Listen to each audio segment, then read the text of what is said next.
I've come to determine for myself that the culture is the number one issue.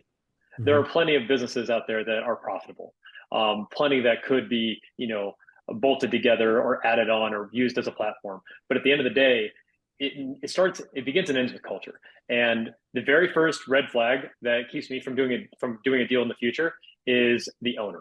Am I working with an owner that I can trust? And this is something I mentioned. I've talked to dozens of business owners who have failed at this point, and the number one issue that they've run into in 65% of those cases where the business failed was a misalignment with the seller. Mm. Um, and it comes from a place of, you know, due diligence is there to help us mitigate risk, but it's Right. impossible to catch everything. And that's Mm. okay. Right. Like there's always going to be a certain level of risk. But one of the risks that you can't afford as an acquirer is the risk that the seller is being dishonest, the seller is hiding something from you, or is just not being forthright with information or the culture of the business. And I don't have a great answer for you as far as like determining that. It's simply an EQ question. You know it Right. when you talk to someone. Is this someone I can trust? Is this someone who makes my hair stand up? Is this someone that I feel uncomfortable with? And every single time a buyer Right. Hmm. rationalizes away the actions or the character of the seller, it always comes back to bite them. Welcome to the How to Buy or Sell a Business Successfully podcast. The concepts discussed in this podcast are for informational purposes only. No attorney-client relationship is intended or formed by this podcast. No legal advice is intended in the substance of this podcast. Feel free to check out our website, www.goformanlaw.com. Enjoy the show and welcome your hosts, Jake Wayman and Sam Foreman. Welcome back, everybody, to the How to Buy and Sell a Business Successfully podcast. My name is Jake Wayman, and my wife and I are the proud owners of the Orange Theory Fitness franchise here in Wichita, Kansas. And then I also am a fractional business development executive for my firm, Wayman Consulting, and I do outsource business development to help companies grow their top-line revenue. And one of the fun things that's going on in my life with my kids is my 4-year-old, I got him a golf set for like a little practice golf set for Christmas. Took him out in the backyard. Kid's got a natural swing at 4 years old. Nice. And like I got a video of him just like hitting just dingers right back at me because I was filming him like this and like literally coming back and hitting me. And I'm like, we found our scholarship money right there. Yeah. So hopefully he'll fall in love with that. But that's been a lot of fun to get him to want to go outside and hit some golf balls. So that's what's going fun with me. But I'm joined today by my awesome co-host, Sam Foreman. Sam, you want to introduce yourself? Yeah. Hey, I'm Sam Foreman. I'm the founder of Foreman Law. Our firm focuses on mergers and acquisitions and ownership transitions. We work with a lot of first-time buyers, first-time sellers, helping our clients close their deals with confidence and peace of mind. I'd say one of the best things in my life right now is getting to be a dad. My youngest is 3 years old, and everything is Spider-Man right now. His favorite show is Spider-Man. His favorite toys are Spider-Man. And it's such a joy to see his level of excitement as he immerses himself into the Spider-Verse. Mm-hmm. So That's awesome. and today we're joined by Jed Morris. Jed is an Air Force veteran, and he also got his MBA from a very prestigious program, New York University's Stern School of Business, and then went on to work in Microsoft, and then simultaneously with Amazon Web Services and Hewlett Packard. And so, Jed, why don't you tell us and our listeners more about yourself? Hey, thanks for having me, guys. I'm the managing partner at Sunset Coast. And on the back end, I'm an independent sponsor looking for government services firms. And on the front end, you'll see me all over LinkedIn doing everything I can to help push back against the buy a business gurus while also helping veterans understand the space better and move into business ownership if that's something that they're interested in. No, And that's just a quick note there, fun thing in my life, my 4-year-old has decided that Finding Nemo is the greatest thing that's ever happened. And he's got a tiny little Dory fish that he carries with him everywhere, including bed. You know, put Dory on the pillow next to him. He's like, Dory's going night night. And it's just the most adorable Oh, thing. I love that. dude, Just that's keep awesome. swimming. Just keep swimming. Yeah. Oh Yep. man. Have you guys watched Finding Dory? Yeah, that's currently his favorite. Yeah, Oh, that's Yeah, the awesome. yeah, whole finding that's awesome. I love that. yep. Oh, that's He'll come up to wonderful. me and say, "I want fishies." I'm like, "All right, cool, let's do fishies." So, question: Does he like fish crackers, He the goldfish? actually, so no, he's actually pretty picky about it. But his little brother, who's 1.5, is just digging the goldfish crackers right now. Discovered them Yeah, last week. So yeah, fish Oh, household apparently. that's yeah. awesome. That's awesome. Well, very cool. Well, so tell us a little bit more about kind of what that transition period was like for you, going from, military service to, back to school to, the tech sector, and then to becoming a business owner. A whirlwind, to be blunt. I left the Air Force in 2019 after 10 years of active duty. Actually, I transitioned into the reserves part time, and my reserve unit was at Wichita, Kansas. So I was Oh, supposed to fly out really? to No Wichita. way. Yeah, exactly. Okay, Yeah. that's a great Oh, that's connection. cool. So the kicker there was I was supposed to go to Shout out to Wichita McConnell. for what? Yeah, 2 weeks a year at McConnell, and I did Okay. that once, maybe twice, and then I Okay. was like, this isn't working for me, and Yeah. told the reserves that I was done, which was mind blowing. Apparently, in the reserves and the guard, you can just quit. That was crazy thought for me. Yeah. But yeah, got out in 2019. I was able to move pretty seamlessly into a government job in DC, working as a GS 13, 14, doing acquisition stuff. And so I thought I would be, in defense for a long time. And joined NYU Stern with their MBA program, not so much to pivot into a different career, but originally just kind of build on the career I already had. But then I started to realize that maybe I didn't want to spend the rest of my life at the Pentagon. And that was kind of the only outcome of the path I Mhm. was on. So I started looking around, trying to find something more interesting. Stumbled across tech. I had no background in it. Microsoft reached out because at the time they were heavily building out the cloud, especially for federal clients. And Hmm. they found that training up engineers and getting them top secret clearances was very, very difficult. But finding veterans who already had the clearance and then just teaching them how Yeah. to be developers was much easier. And Mm. so they brought me on, which was an amazing opportunity because I got to join Microsoft with no computer science degree. They gave me 6 months of crash course computer science training, learned how to code really quickly, got in the cloud, and just started developing, which was an amazing opportunity. That's Can't say cool. Yeah, enough. that's awesome. Man, 2 years learning by the fire hose there. And I really liked it. I loved coding. I loved tech. Loved building things out, but still kind of felt, kind of claustrophobic. Wanted to kind of do something on my own. Um, Knew I was ready to transition. So I stumbled across ETA while I was at NYU Stern. And this is 2021, so it was before it was cool online to do ETA or buy a business. And I found it in an entrepreneurial finance class. It was like one chapter out of a textbook talking about small business multiples. And I was like, what is this? And kind of read about it. Attended the HBS conference for ETA, attended the Chicago conference, did a lot of like self-learning and discovery, and realized, hey, this is kind of for me. And so I kind of went down the self-funded search route at that point. No, that's great. And for our listeners that may not be familiar with it, ETA is entrepreneur through acquisition. Yeah. And it's become a very popular model, and for a lot of good reasons. Um, so real quick segue, um, or real quick side note: have you ever listened to the Acquired podcast? Oh, absolutely. I think Oh everybody in the yeah, space has listened to yeah, Will and the yeah. amazing stories that he brings on. Man, I binged those things when I was first searching. Those are incredible. It's such an Yeah. incredible podcast for anybody that's looking for an M&A podcast that's almost as good as this one. Yeah. No, all kidding aside, it's an excellent podcast, very Yeah. long form. I love the depth that they go to on stories. Have you listened to the Microsoft episode? I don't think so.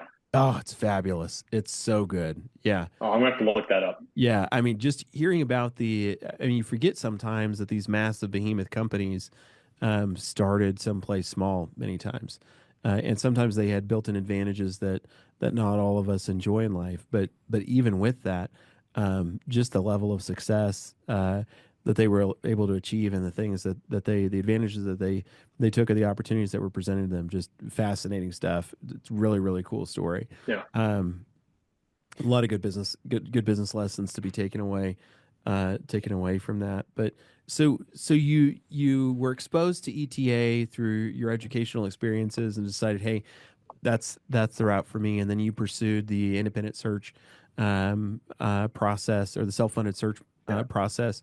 What was that search process like for you, and how did you ultimately find, where did you go look for businesses, and how did you ultimately find the one that you decided to purchase, or I believe it was actually two, wasn't it? Yeah, ultimately it was two. The search process was very much the blind leading the blind. In 2021, 2022, there wasn't really an online discussion about how to go buy a business. And so at the time, I was reaching out to people I'd met at the different ETA conferences, people who had gone before me and acquired a business, just to get some time just like this, where we could have a phone call and kind of discuss what their experience was like. Because there's no roadmap on how to do it, and even now, there's still not like a how to go search, but at least the understanding of it is a little bit better. And so I decided to, go about it with two different routes. One being targeted broker outreach.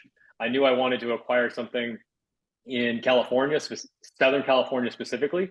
So I knew that I wanted to reach out to a lot of brokers in the area. And, brokers, like any other professional services area, there are some good ones and there are some bad ones. There's a range from everyone who's, a real estate agent who's moonlighting, selling businesses on the Mm-hmm. side, all the way to mid-market investment bankers. There's a wide range, and there's no like certification or qualification that licenses someone to be a business broker. And so it just takes a lot of work. It takes time to, talk to a lot of people, network with them. So you can qualify them as a qualified broker that can actually help you. And two, so they can qualify you as an actual buyer. You have to be able to distinguish yourself in a crowd of people, especially today, of tire kickers and people who may not be financially qualified buyers. So that's a process. The second half of that was proprietary search, which was literally anything you can do to get your face in front of a potential owner so you can have that conversation with them. And this takes all kinds of different formats based on the type of industry you're looking in. But for me, I was originally looking in defense, specifically defense tech. So I spent a lot of time in LA. I spent a lot of time in Palm Springs. Spent a lot of time around where a lot of the defense contractors actually hang out. San Diego is a great place for that. Obviously the conference make a lot of sense, but at the same time, it's finding like where the watering holes are, where Mm-hmm. not specifically the conferences, but where they all tend to hang out, and just kind of getting to know them that way. Now, ultimately, I acquired a landscaping company. And that was by complete accident. I just happened to find the right owner at the right time, and everything kind of clicked together. We spent about 9 or 10 months together, really kind of figuring out what a good acquisition would look like.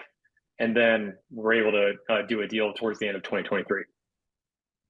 So how many businesses did you look at? Like how many people did you like? And I would say not necessarily businesses, but how Yeah, many people total did you talk to before you ended up with landscaping as the ultimate acquisition? But I mean, what was that number? it's a lot. I think I spoke to at least 150 different owners. Yeah. And of those 150, I think I had, at this point, if I had to guess, it was somewhere around 20 to 25 LOIs. Five LOIs total were actually agreed to. And of those five, two were closed. Mm-hmm. So it really is. That's the great thing about a search is you don't realize that unless you've done a startup in the past, a search is very much like a startup. It's a funnel leads game. You have Yep. to learn how to generate those leads, learn how to put yourself out there, and then learn how to funnel through them and understanding what that close rate looks like. And Mm-hmm. you're starting from scratch. So you don't even know.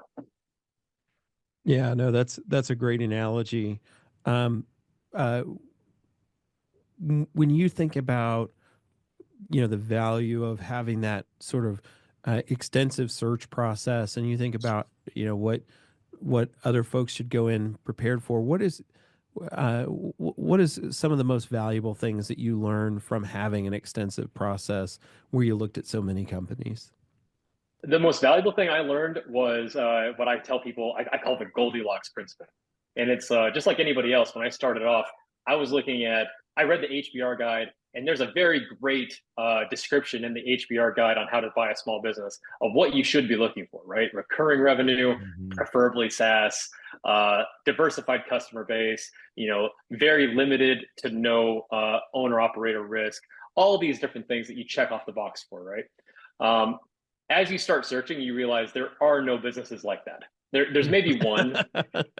There's Yeah. maybe one, and it was bought by a PE group for 20 million like six Yeah. months ago. So Yeah, good luck, Yeah. right? yeah, So yeah. it, And everybody's definition of small business is different. Yes, Yeah, yeah, yes, yeah. yes. You're exactly right. And so, like, I remember having a discussion with my wife, sitting on the couch, and we were thinking, I'm like, man, how am I going to find the right business? And the truth is, I started looking at it, and I was like, instead of looking for Cinderella, like the perfect business that happens to be listed by the Right, HBR guide, what if I right, go through there? All of these things that we're looking for, they're risk mitigators. That's what they right. really are. Yeah, It's Hmm. the likelihood that the business is going to fail, and right. how diversified can I spread out that risk? So how about I look through and identify one, two at the most, but definitely one area that is an area of risk that I'm willing to assume, knowing that maybe I've got the unique skills or like a Hmm. particular background where I can help compensate for that. And so I started going about it that way. I was like, all right, well, for me, Mm. I decided to tackle owner operator risk. One, because most businesses in the SBA size frame are going to have some form, if not a lot, of owner operator risk. And Hmm. I was like, look, if I can find a business that has at least a portion of recurring revenue, that has a diversified customer base, that's been operating for several decades, and really the key is that the owner's still intimately involved, and that's the real key, then that's the risk I'm looking for.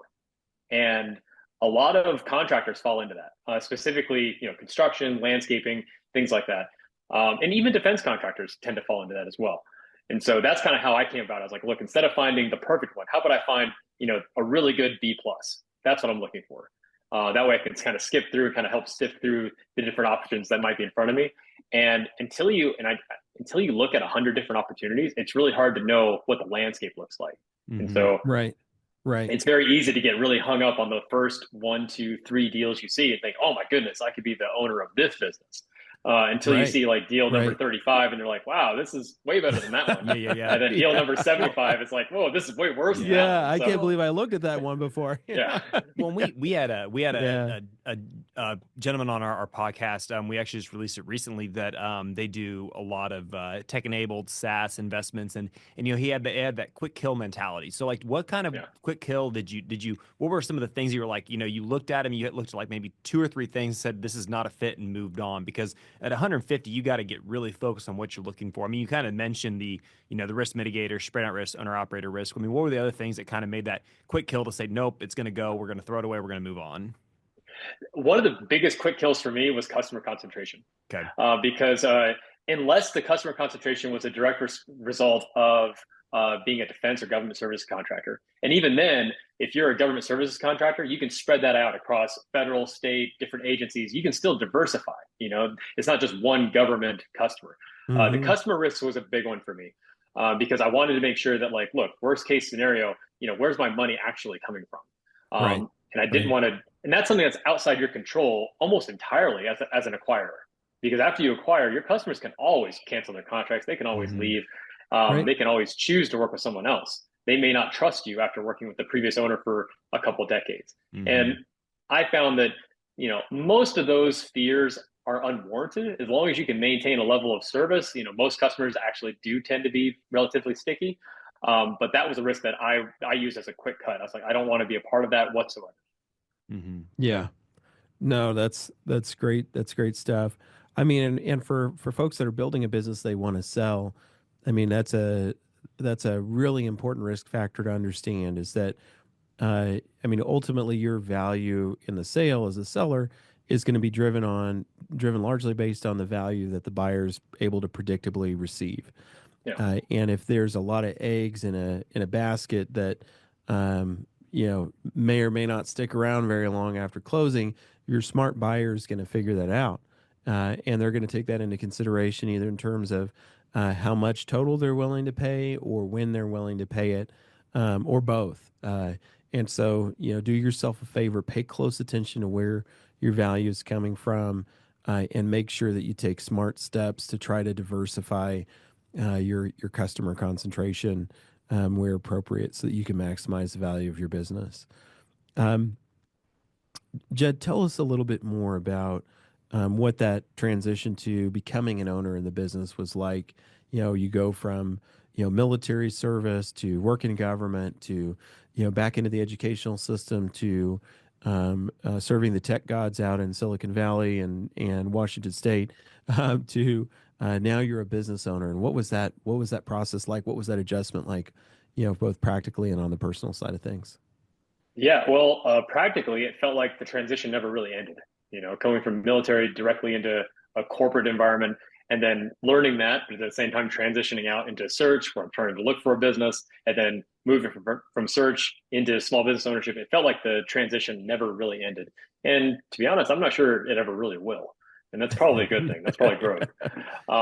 Yeah. From a personal standpoint, it was a roller coaster. And luckily, my wife, she knew I was like the adventurous type when she married me, because we've been all over the map. It has been wild. Um, one of the one of the one of the key differences right off the bat was understanding that once you're the owner, now it's you're the one who gets to make the decisions on how operations move.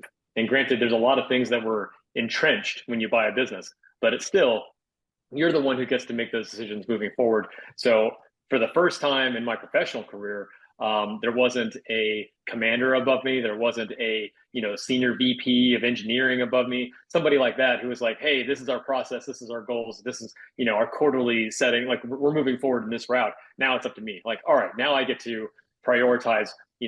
Where are we going to focus and how are we going to focus, and understanding like which fires to put out, which ones to ignore."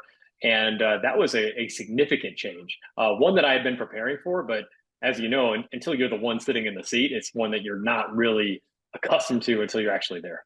Yeah, it's all theoretical until the bullets are real. Mm-hmm. I mean, yeah, until then it's just video games, more or less. Yeah, no, that's how many employees did you have when you got started? When I first took over, we had 15 employees. Yeah. Gotcha. Gotcha. What was kind of the best part about being a business owner? Uh, the best part is taking on a customer and accomplishing the project and just seeing the result. One of Hmm. the things I liked about the first business I acquired was that they had plenty of risks. I mean, the owner was a wonderful human being, and still is, still alive. He's a wonderful human being, and Now he's a he'd been jerk. up. No. No. He'd been operating this business for 40 years. Hmm. And, he was a very personable, very good Hmm. with relationships, very good at sales, and he had a high quality team.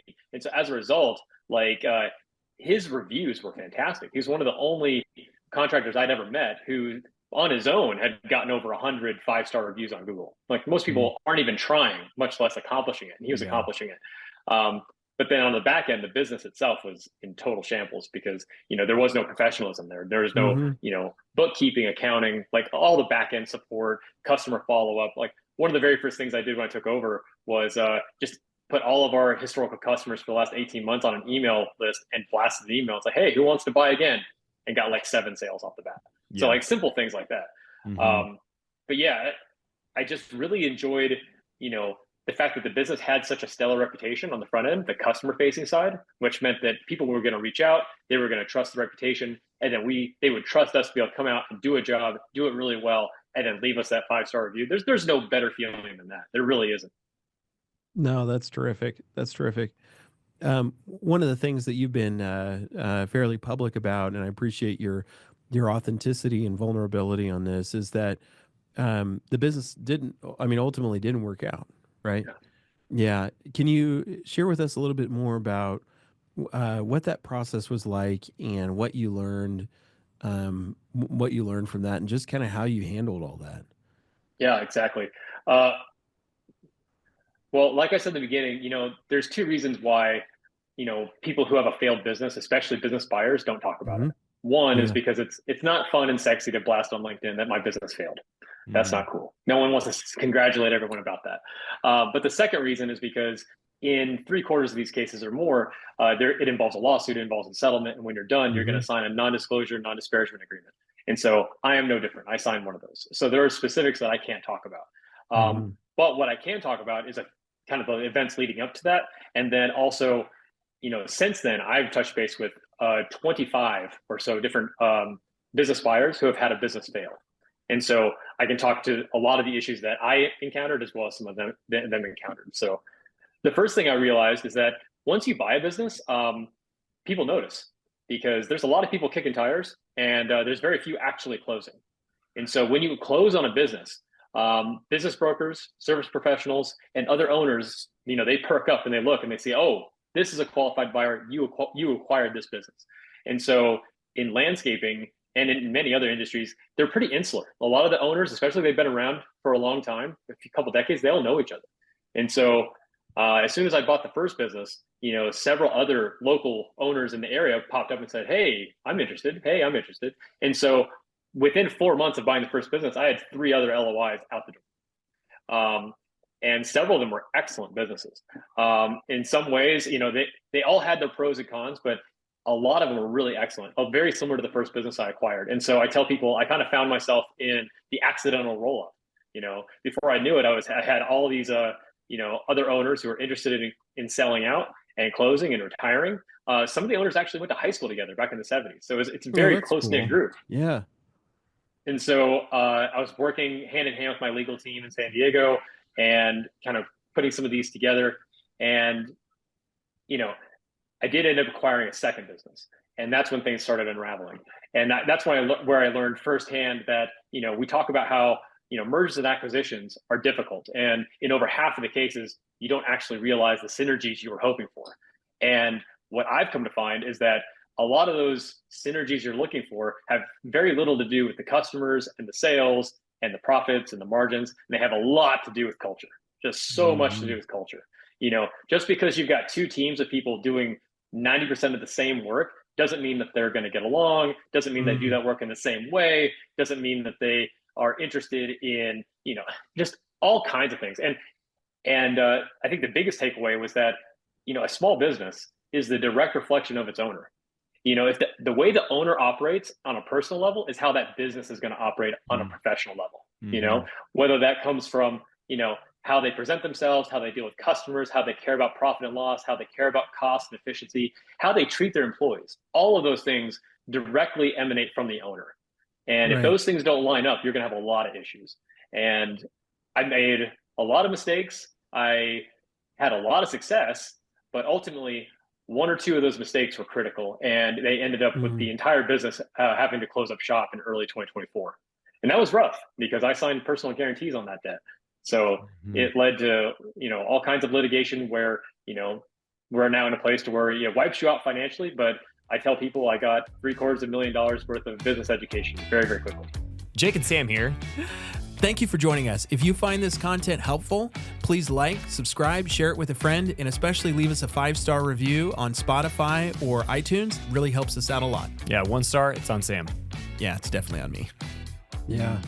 Well, I'm sorry that things didn't work out for you, but I'm really grateful that you've been willing to share your story on things.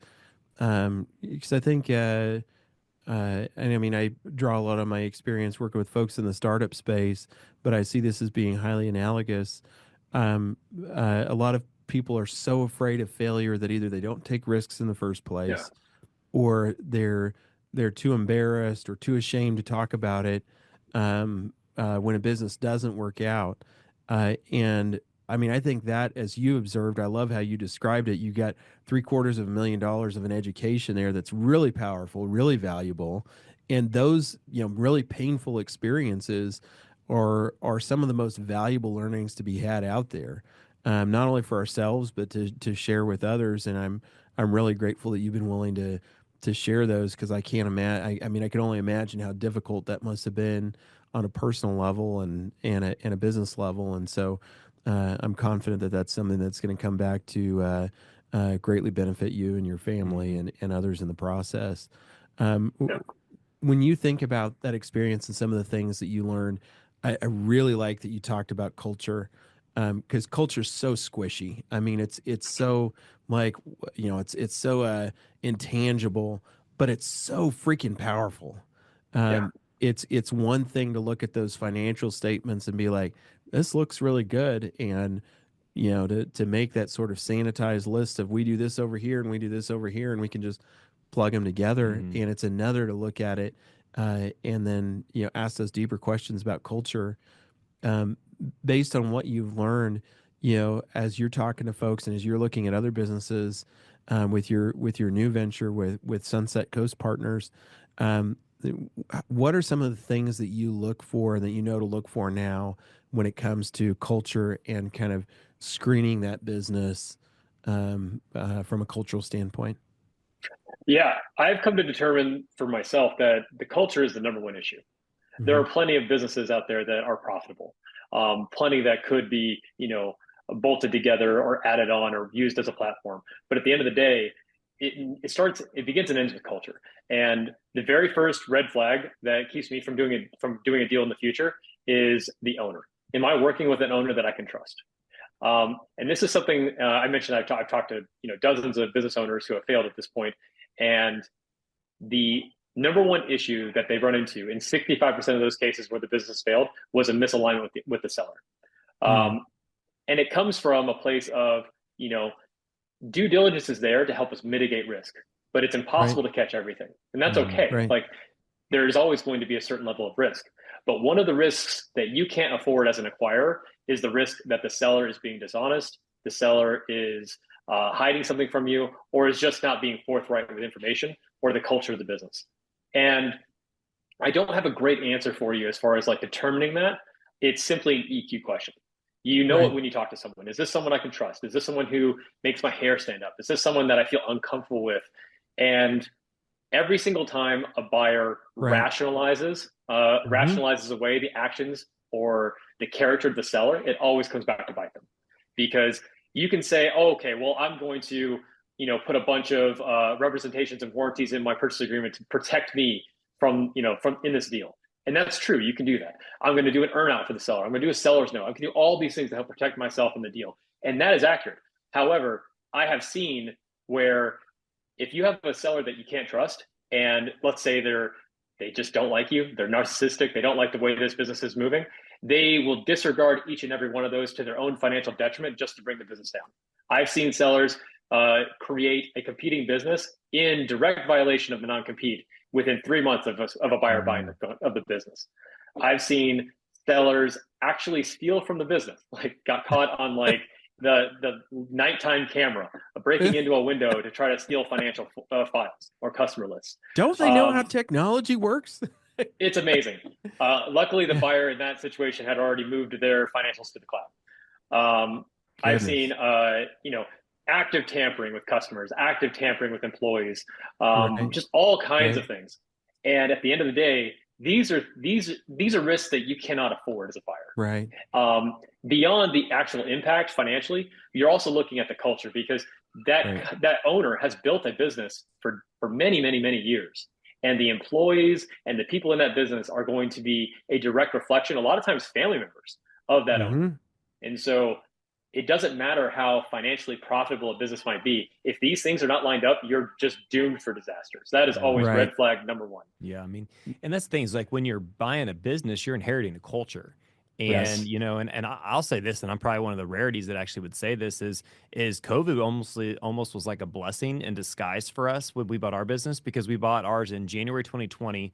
COVID hit 2.5 months later and shut down our business. And it was almost like that hard reset for us to really start from scratch almost. A lot of our team didn't come back post COVID to work with us, and really doing that. And there was a lots of again, like when you say this culture, I'm just sitting here. I'm not talking on this in this conversation. I'm just reflecting a lot on my experience of buying our business, and a lot of the things that I misstepped on from a culture standpoint. And I think something that we've talked about in past podcasts and past conversations is like the value of your decisions compound over time. And Hmm. so it's Yeah. like the decisions that you're making pre-purchase, like in your due diligence process and things you're doing there, because you may see a red flag, but it's like, oh, it's okay. I'm going to buy the Mm-hmm. business. I'll change it when I get over the finish line. But you really should see that red flag, know it's there, and then figure out, hey, can I deal with this and everything too? Don't forget about it. And so it's, yeah, I mean, there's so much in their culture. I mean, culture is king. I mean, just like even though cash is king, yes, you need cash to run a business, but if your culture is negative, detrimental, you won't be able to keep staff, hold staff, your customers will feel it, everything. I mean, it is all about culture. Yeah. Yeah. Jed, tell me if you'd agree with this statement, that culture is the ultimate multiplier or destroyer of value in a small business. I think it's pretty obvious at this point. I'd absolutely Yeah. agree with that. I mean, we see it with startups. You can have a team of highly skilled professionals, four people. Launch a Right. billion-dollar startup. I think Instagram's like 15 people. Total. Yeah. And it's like when you're working together on a common goal and you're focused on something, you can do amazing things. Hmm. But Right. on the flip side of that, you could be running a $3.5 million HVAC company. And if your, lead GM who's been with you for 25 years had a really good relationship with the prior owner and doesn't have that with you, it's going to be tough. I mean, if you're stepping into a service industry where you don't have experience in that service, and now you can't lean, it's hard for you to lean on the experience of the people who've been there for a while. Well, now you get to hire, new licensed professionals in a field that you are still learning yourself. That's an incredibly difficult lift. Right. Go ahead, Sam. Yeah, no, I was, I mean, one of the things we talk to a lot of our clients about is this idea of the transferability of value. And, taking that time up front in the due diligence process to figure out how does that business, whether you're the seller or the buyer, it's important to do the analysis, but especially on the buy side, how does that business create value? And then how are you going to successfully ensure that as much of that value as possible is transferred to the buyer as predictably as possible?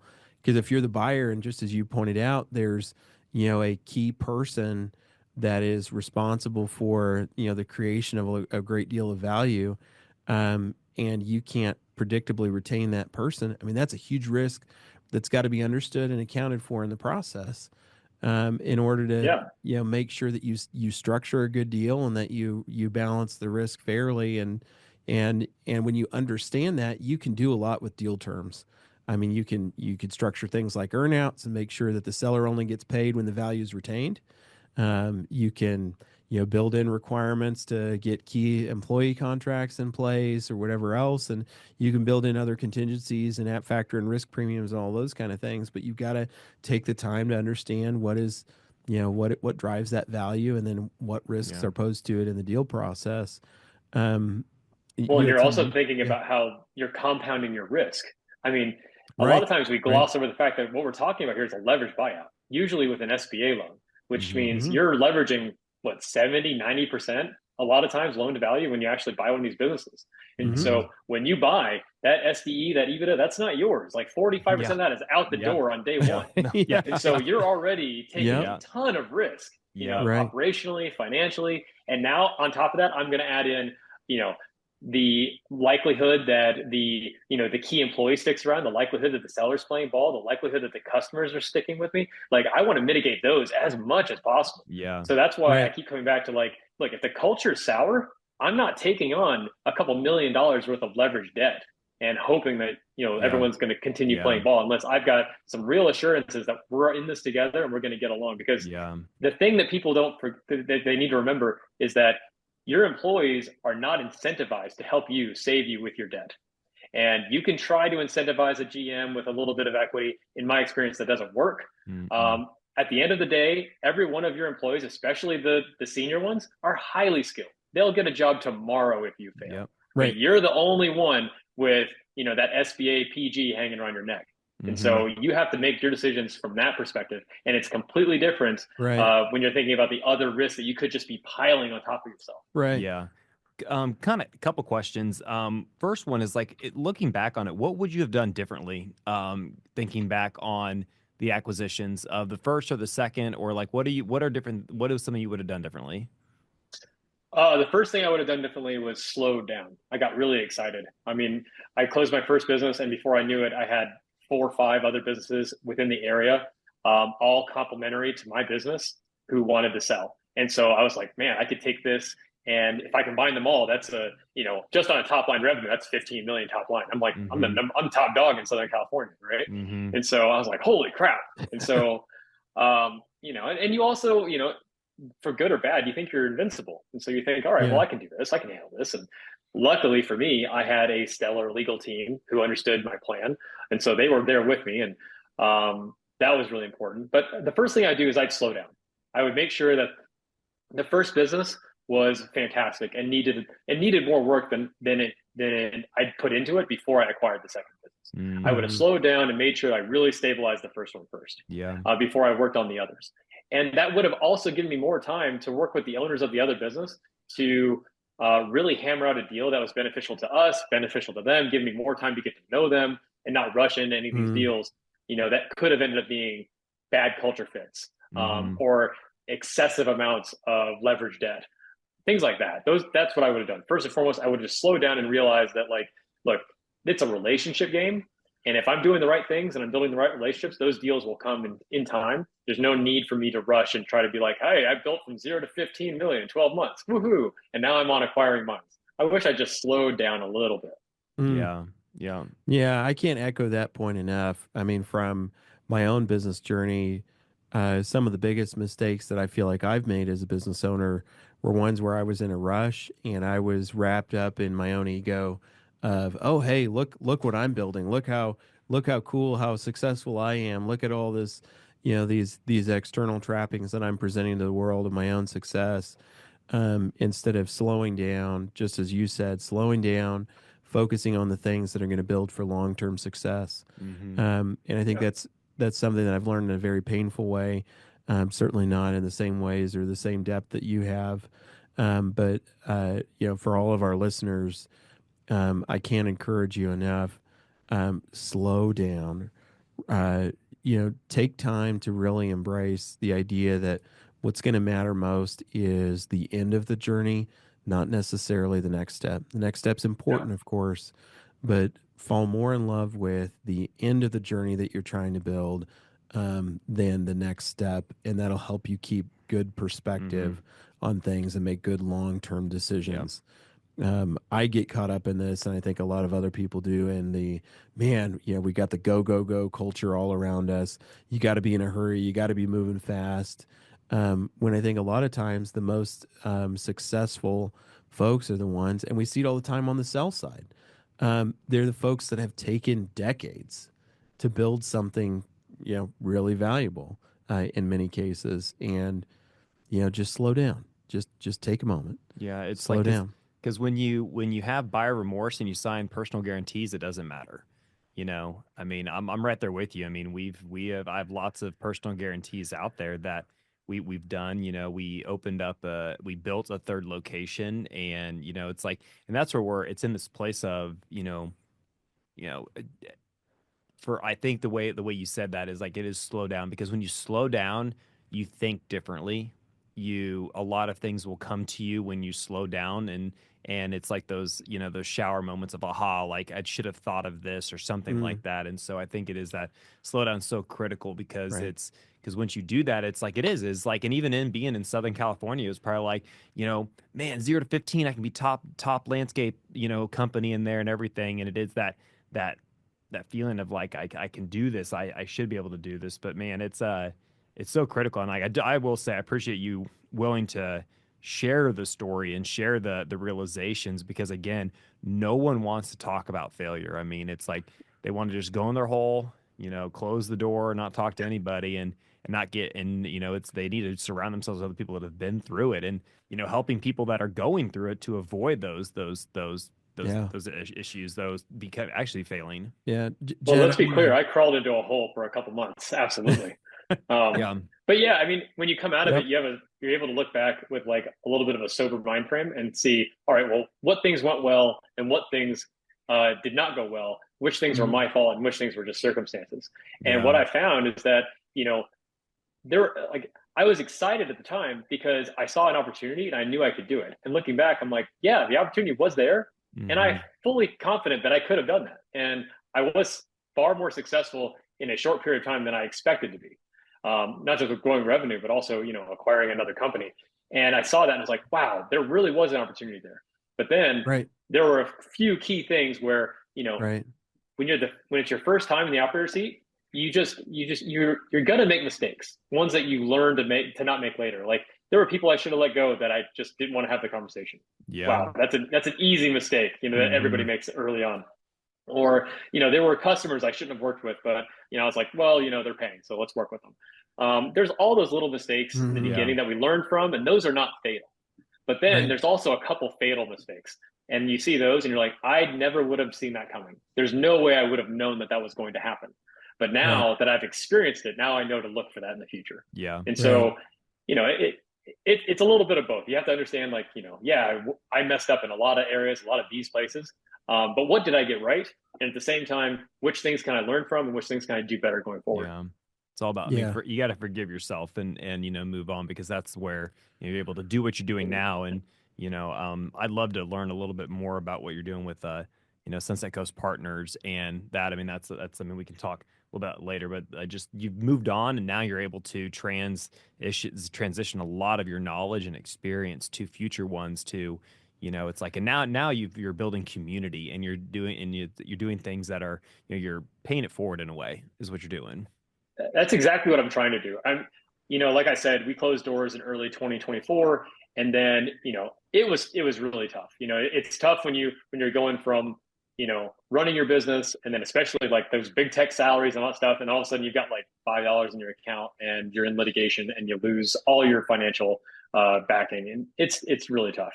But then, you realize that, like, you will survive, you will make it through.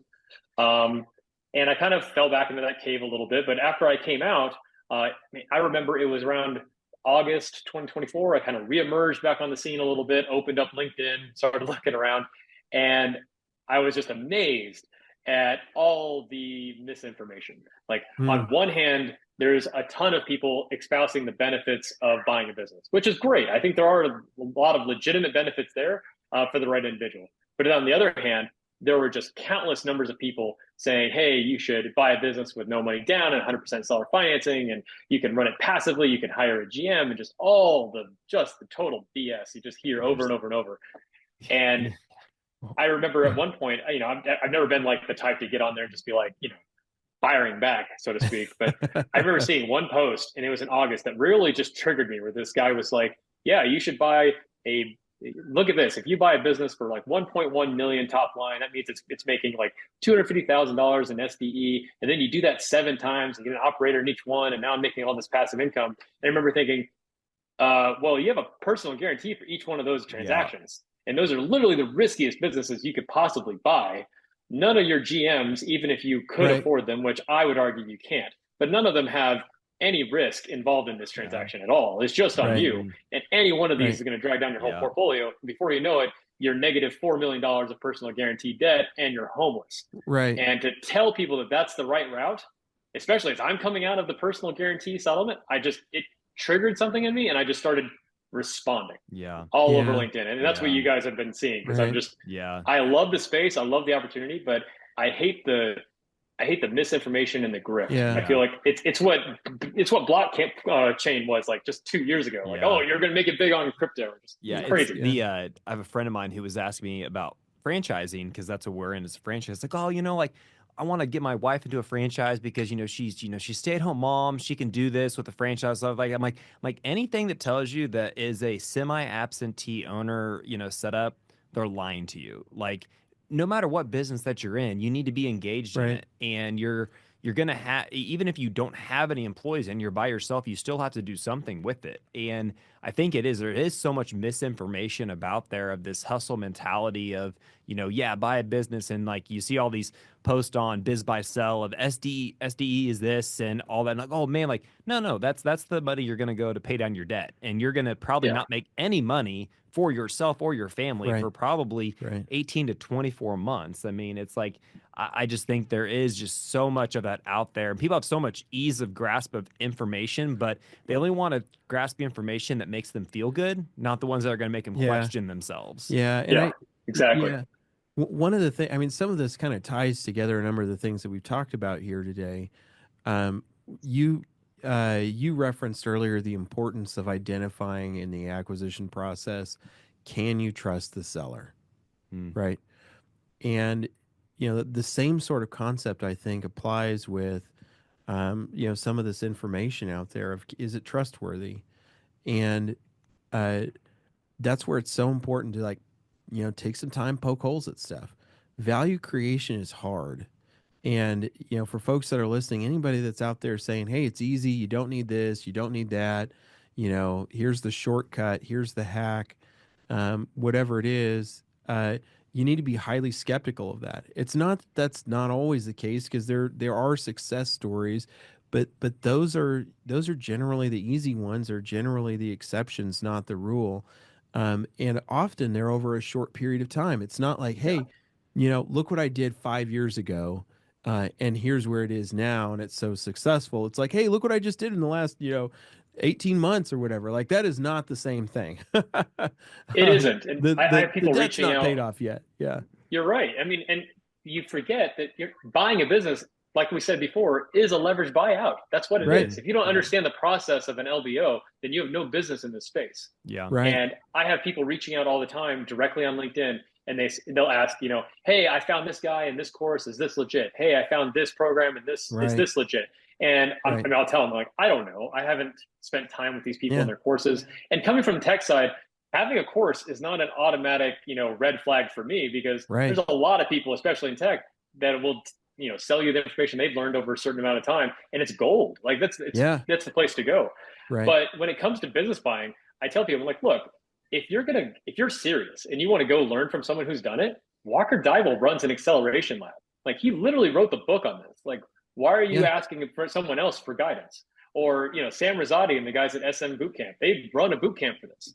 We can find qualified people. And by Yeah. qualified, I mean people who have done it more than once, over and over and over, who have positive reputations, who are active in the community. If you're finding Right. somebody who's trying to tell you they think they can sell you the dream, but they don't interact in the community, they don't espouse the things that we all espouse, then those should be red flags. Those should be Hmm. things to take a step back and think, all right, well, why are they trying to sell me their course when it's on the same price as, like, if you're somebody $10,000 course and Walker's program is $10,000, why am I not going with him? Why am I going with you?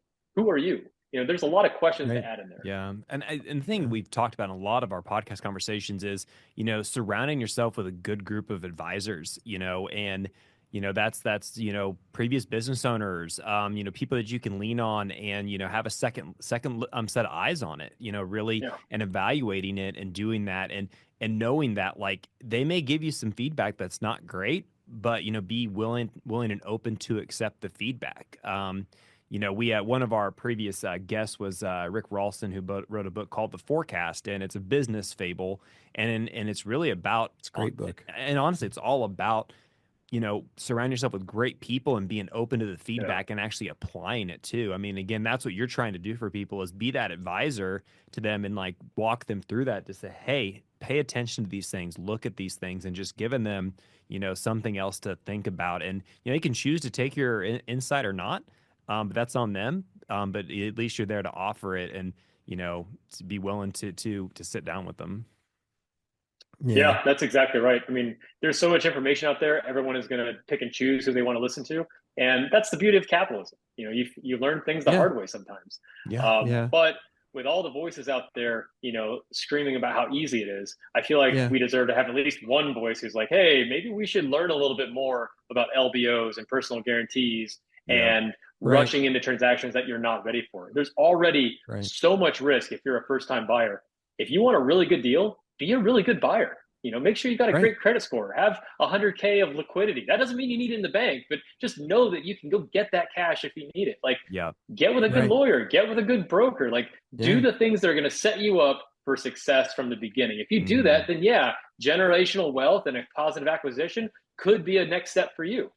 But it's certainly not going to be if you're trying to scrape by with no money and 100% Yeah. financing. Right. I mean, it's pretty common sense stuff. But it's the hard thing is it's so uncommon. Uh, but I've just, if it sounds too good to be true, you need to ask about 10 times the number of questions before you Yeah. should be satisfied that it's good information to rely on. And it's that whole, like, anybody looking to get rich quick isn't willing to put in the work, usually, that it takes to actually create long-term value. Yeah. And just be really, really careful out there with who you listen to, and who you rely on, from an information standpoint, because it's not just the loud voices on LinkedIn or whatever other source. I mean, sometimes it's the folks that will present themselves, to inexperienced buyers or sellers as having the expertise that it takes to do these transactions really well. I mean, I do in the Wichita and the Kansas at large market, probably more deals than maybe, um, I mean, there's maybe a couple of folks that have done more deals, in the last couple of years than I have. But I'm still constantly learning. I mean, I'm constantly learning new things about stuff that I just didn't know before. And if there's so much more out there for me to learn, I mean, how much more is the learning gap for somebody who's out there who does, you know, 2 or 3 deals a year at most, instead of doing, you know, 20 deals a year or whatever. Hmm. Yep. And I mean, that's a big thing to be on the lookout for, because as a buyer or a seller, for example, your ability to create value is directly dependent on your ability to make great decisions during the process. And if you have a team that doesn't know enough or doesn't have the candor, and I'll be frank with that, to tell you that they don't know enough, to help you make great decisions, that's an added risk factor you have to be aware of. Doesn't mean that you shouldn't use them, doesn't mean that you shouldn't rely on them or that you're going to have a bad experience, but you just need to know that going in. There's just so much to learn in this area, and it makes sense that there would be, because you've got, in many cases, you've got businesses that have been built up over decades, like literally decades, and in sometimes generations. And there's so many decisions, there's so many layers in there, and it takes a lot of work to understand just what those are and how they got there in the first place, but then also how to successfully transition those, and then even more to how to successfully run those. And it's a lot of work. And somebody out there trying to sell you the easy street, you know, really doesn't probably have enough either experience or integrity to help you, really make it work when the rubber meets the Yeah. road. Yeah, Jed, a book you should write down to check out is called The Messy Marketplace. It's written by Brent Bashore. He's out of Columbia, Missouri. I don't know if you've heard of him with Permanent Equity, but his book is I just finished it up, but it's a really good book. I mean, it's like, because it really gets to the nitty gritty of, you know, buying and selling a company and really the harsh realities behind it. But I love his stuff. Have you ever heard of Brent Bashore before? Yeah, I actually connected with him on LinkedIn. I love the post he puts out there. I haven't read his book yet, though, so I'll have to put that Yeah, next on my list. it's like the second edition of it, but yeah, and he has a thing called Main Street Summit and a few other things they host in Columbia. It's kind of like a, you know, a not protege, but he's like a younger version of Warren Buffett, or like kind of what he's trying to build with Berkshire Hathaway and stuff. But yeah, check out his stuff. You'd probably really value with how your thought process is. I'll definitely do that. Jed, before we sign off, I want, our listeners to hear a little bit more about what you're doing with Sunset Coast Partners, and you know, kind of the role that you're taking on as an independent sponsor, the companies that you're looking for, and the folks that you're trying to serve with your business right now. Yeah. So now that I'm back in the market, I've been able to pivot Sunset Coast into an independent sponsor firm. So I was able to leverage a lot of the skills I developed, you know, being a self-funded searcher, as well as, you know, a lot of the relationships I made, not just with brokers and LPs, but also different family offices, different lenders, because I started to realize as a self-funded searcher, the little golden truth that you're not limited by the amount of financing you have, you're limited by the deal quality. If you find a really good deal, you're going to Mm-hmm. be, and you build the right relationships, you can absolutely put something together. And so, what I'm doing now is I'm using a lot of the skills that I've developed, you know, during my initial search and launching as an independent sponsor, where I'm looking for specifically government services firms. So if the company's doing at least 40% of their total revenue through government, federal, state, or local, and it's meeting the same types of criteria, then that's something I'm interested in, especially IT enabled services, manufacturing, and healthcare. Just so you know, obviously I've got a broad background in federal services. I did a lot of acquisition when I was in the Air Force, so I understand the contracting model. And then obviously the tech time in big tech as well. So one of my learnings is that I want to really leverage my expertise more than anything else. Instead of trying to learn a whole brand new industry, which is possible, why make things 10 times harder for myself than they need to be and just really focus on my strengths? So that's what I'm doing on the back end. On the front end, you'll see me all over LinkedIn. I'm doing everything I can to help, you know, put out some of the fires I see, you know, with the like what we've been discussing as far as like, you know, buy a business, it's no risk, no money down, 100% seller financing, all the crap out there, while at the same time being a resource for first time buyers, specifically veterans that I think are very well positioned to be fantastic small business owners, and helping them, you know, navigate their very first acquisition and doing it the right way, and helping to have Hmm. those, you know, offline conversations about like, hey, here's the things we look at in due diligence, but also when you're in the operator seat, this is how that changes. And here's some of the things that you wouldn't think to look for that we need to look for. And also, you know, matching them up with other veterans who have been successful, who have had successful acquisitions, because being a small business owner is a pretty lonely community. So being able to Mm-hmm. link up with other owners especially veteran owners, who are experiencing a lot of the same things you're experiencing, and help shorten that learning curve and help us all be more successful. Those are things I'm focusing on. Outside of that, I've got an extra project that I'm putting together, which is a book. Like I mentioned before, I've had the opportunity to meet with over 25 different business buyers who have bought a business, and then that business has failed within the last 4 years. I'm compiling their stories. I'm making them anonymous to help protect them due to their non-disclosure, non-disparagement agreements that they've signed, and then publishing that, expecting to have it out by the end of the year.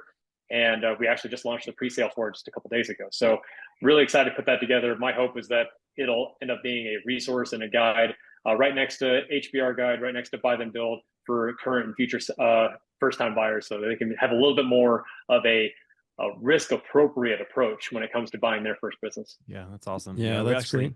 Our guest who's getting ready to come on after this, you definitely need to connect with him. He's actually a Navy vet, pilot, and bought a manufacturing business. So probably you two would get along great with just the background. So yeah. No, that's great. Well, definitely send us a link and more information when you've got the book out, and we'll have to take a look at it and try to have you back on to talk about it. So definitely sounds great. Thank you so much, Jed, for your time. We really appreciate it. Thanks for sharing about your experiences and your wisdom with our listeners, and to all of our listeners, thank you for joining us and letting us be part of your journey. Because we know that the better educated and the better prepared you are, the better your deal process is going to be. And when it comes to building thriving communities, we know that that happens really well when really great transitions happen. And so we wish you the best of luck, and please join us for future episodes. Thanks, Jed. Have a good one.